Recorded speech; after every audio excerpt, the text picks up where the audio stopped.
నమస్కారం. రోజు ఈ ప్రెస్ మీట్ ముఖ్య ఉద్దేశం నెల్లూరు పార్లమెంట్ వైసీపీ అభ్యర్థి విజయసాయిరెడ్డి గారు మన నియోజకవర్గం రావడం జరిగింది. ఇది అందరికీ తెలిసిన విషయమే. నేను ఈ సందర్భంగా విజయసాయిరెడ్డి గారిని సూటిగా కొన్ని ప్రశ్నిస్తూ ఉన్నాం. ఈ నియోజకవర్గం కందుకూరు నియోజకవర్గం ప్రకాశం జిల్లాలో నుంచి నెల్లూరు జిల్లాలో కలపడంలో ప్రథమ పాత్ర పోషించిన విలన్ పాత్ర పోషించింది విజయసాయిరెడ్డి గారు. దానికి గల కారణాలు మీ అందరికీ తెలుసు. రామాయపట్నం పోర్టు స్వయానా వాళ్ళ అల్లుడు గారు కాంట్రాక్టర్, మనందరికీ తెలిసిన విషయమే. దానిలో ఆ ప్రాంత రైతులను ఏ విధంగా కొలగొట్టాలి, ఆ ప్రాంత సంపదను ఏ విధంగా కొలగొట్టాలి, ఒక ఇండో సోలార్ కంపెనీ తీసుకొచ్చి 8,000 ఎకరాలు రైతులను ఏ విధంగా మోసం చేయాలి, రైతుల దగ్గర ఏ విధంగా పొలాలు దోచుకోవాలి, దానిలో కార్యక్రమంలో భాగంగానే మనల్ని తీసుకుపోయి నెల్లూరు జిల్లాలో కలపడం జరిగింది. ఈరోజు కందుకూరు నియోజకవర్గంలో ఓట్లు అడిగే హక్కు అర్హత ఈ విజయసాయిరెడ్డి గారికి లేదని చెప్పి ఈ సందర్భంగా నేను తెలియజేసుకున్నాను. ఎందుకంటున్నామంటే ఈ నియోజకవర్గానికి తీవ్ర అన్యాయం చేసి ఈ నియోజకవర్గ సంపదను దోచుకోవడానికి వచ్చిన వ్యక్తులు ఇక్కడ ఈ ప్రాంతంలో ఓట్లు అడిగే నైతిక హక్కు ఎక్కడుందని చెప్పి ఈ సందర్భంగా నేను అందరినీ కూడా ఈ వైసీపీ నాయకుల్ని నేను సూటిగా అడుగుతా ఉన్నా. దీనికి దొంగ తిరుగుడు కాకుండా ఈ నియోజకవర్గాన్ని దేశపోయి నెల్లూరు జిల్లాలో కలిపిన దాంట్లో విజయసాయిరెడ్డి గారి పాత్ర మనందరికీ కూడా తెలుసు. దేనికోసం కలిపారో కూడా మీ అందరికీ తెలుసు. అదేవిధంగా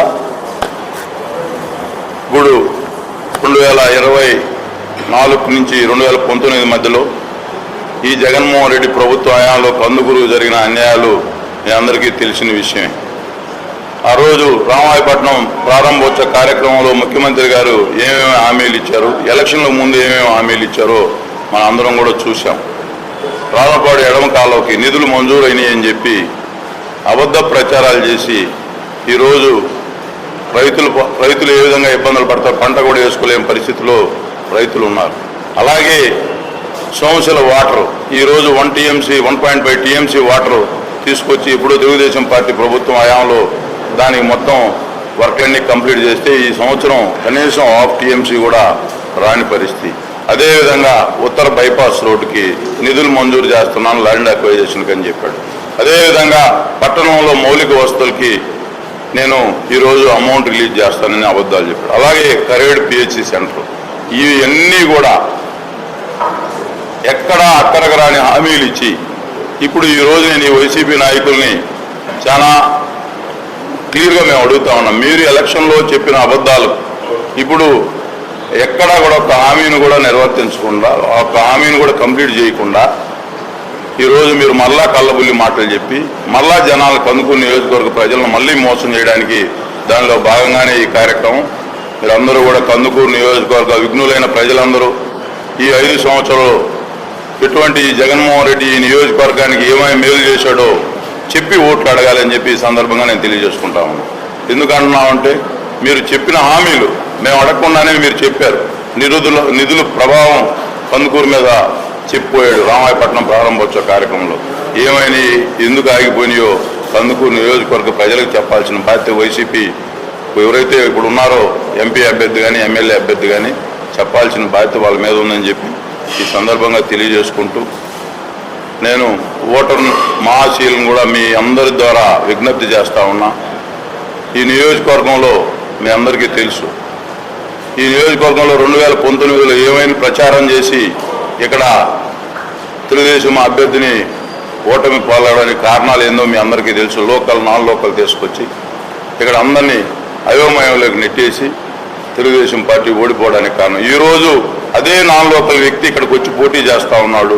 ఈ కందుకూరు ప్రజలందరూ కూడా ఆలోచించాలని చెప్పి ఈ సందర్భంగా తెలియజేసుకుంటూ ఇక్కడ చూస్తూ ఉన్నాం. మనం గత 20 days 30 days నుంచి వాళ్ళ యాక్టివిటీస్ అన్నీ కూడా గమనిస్తున్నారు కందుకూరు ప్రజలందరూ కూడా.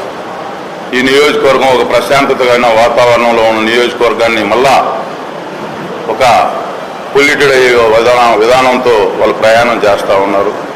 కందుకూరు ప్రజలందరూ కూడా ఆలోచించాలని చెప్పి ఈ నాన్ లోకల్ వ్యక్తులు అక్కడ వీళ్ళు చేసిన ఘనకార్యాలన్నీ కూడా తెలుసుకోవాలని చెప్పి రేపు మళ్ళా ఈ మబ్బి పెట్టి ఈ నియోజకవర్గ సంపదను మళ్ళా ఏ విధంగా దోసుకోవడానికే వచ్చారు. కానీ ఇక్కడ ఎవరు కూడా ఇక్కడ ఈ ప్రాంతం మీద అభిప్రాయంతో మంచి అభిప్రాయంతో వచ్చిన వ్యక్తులు కాదని చెప్పి నియోజకవర్గ ప్రజలందరూ కూడా ఆలోచించాలని చెప్పి, అదేవిధంగా మీరందరూ కూడా ఈ ప్రభుత్వం ఈ 5 సంవత్సరాల్లో 2019 ఎలక్షన్ ప్రచారాల్లో జగన్మోహన్ రెడ్డి గారు ఏమైతే చెప్పాడో వాటన్నిటినీ కూడా గాలికి వదిలేసి ఈరోజు మద్యపాన నిషేధం